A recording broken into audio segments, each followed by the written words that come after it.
এয়া মই উহোৱা চাউল ভাজি আছোঁ। মা ঘৰৰ পৰা দিছিলে উহোৱা চাউল কেইটামান, আৰু এয়া ভাজি হৈ গ'ল।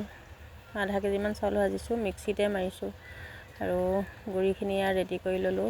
পকা কল আছিলে, কলকেইটা এনেকৈ গুচাই লৈছোঁ। আৰু আপোনালোকে এনেকৈ খাইছেই চাগে, আমাৰ অসমীয়া মানুহখিনিয়ে খাব জানেই বাৰু, চবেই জানে আৰু। তথাপিতো যদি কিছুমানে নাই খোৱা, এনেকৈ খাই চাব। আৰু এয়া গাখীৰ গৰম কৰি লৈছোঁ, গৰু গাখীৰ।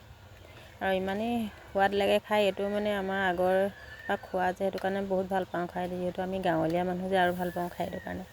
সেইটো গাঁৱলীয়া খাদ্যই হয় বাৰু, আৰু সঁচাকৈ বহুত ভাল লাগে খাবলৈ। আপোনালোকে এনেকৈ বনাই খাই চাবচোন। কিন্তু আঠিয়া কলৰ লগত বেছি ভাল হ'ব খাবলৈ দেই। মই কল নাপালোঁ, সেইটো কাৰণে জাহাজী কলৰ লগতে খালোঁ। ইমানেই সোৱাদ লাগে খাই। কলটো যদি মিঠা নহয়, তেতিয়া অকণমান চেনি বা গুড় দি ল'ব। মই চেনি গুড় একো দিয়া নাই, কাৰণ কলটো বহুত মিঠা। এনেকৈ খাই সোৱাদ লাগিছে। মিঠাটো কম যদি খায়, তেতিয়াহ'লে একো দিব নালাগে।